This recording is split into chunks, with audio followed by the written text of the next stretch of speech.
ফেরাউন যখন মিশরের বাচ্চা ছিল তখন সে হযরত আসিয়ার পরিবারকে নিমন্ত্রণ করেছিল।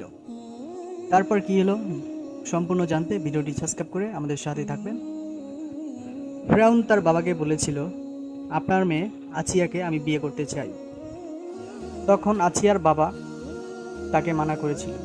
তখন ফেরাউন তাকে এবং তার বাবাকে হুমকি দিল, যদি তুমি বিয়ে না দাও তাহলে তোমরা জীবিত অবস্থায় এই মহলের বাইরে যেতে পারবে না। তার বাবা বিয়েতে অনেক পরে রাজি হয়েছিল। কিছুদিন পর আসিয়া ও ফেরাউনের বিবাহ সম্পূর্ণ হলো। যখন বিবাহের প্রথম রাতে ফেরাউন ঘরে প্রবেশ করলো, তখন সে দেখতে পারল হযরত আসিয়া ইবাদতরত অবস্থায় বসেছিল।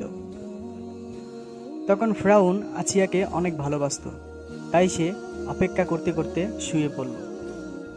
ফেরাউন ও আসিয়ার কোনো শারীরিক সম্পর্ক হয়নি।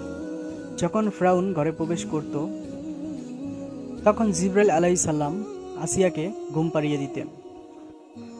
ফেরাউন কখনো হযরত আসিয়ার কাছে আসতে পারেনি। এই বিয়েটি হয়েছিল আল্লাহর ইচ্ছায়।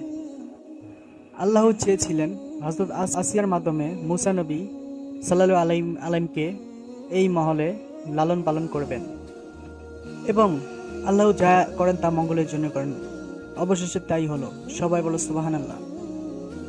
আমাদের আলোর পথ ইসলামিক চ্যানেলটি ভিডিওটি কেমন লাগলে তা কমেন্টে জানাবেন এবং সাবস্ক্রাইব করে সাথেই থাকবেন।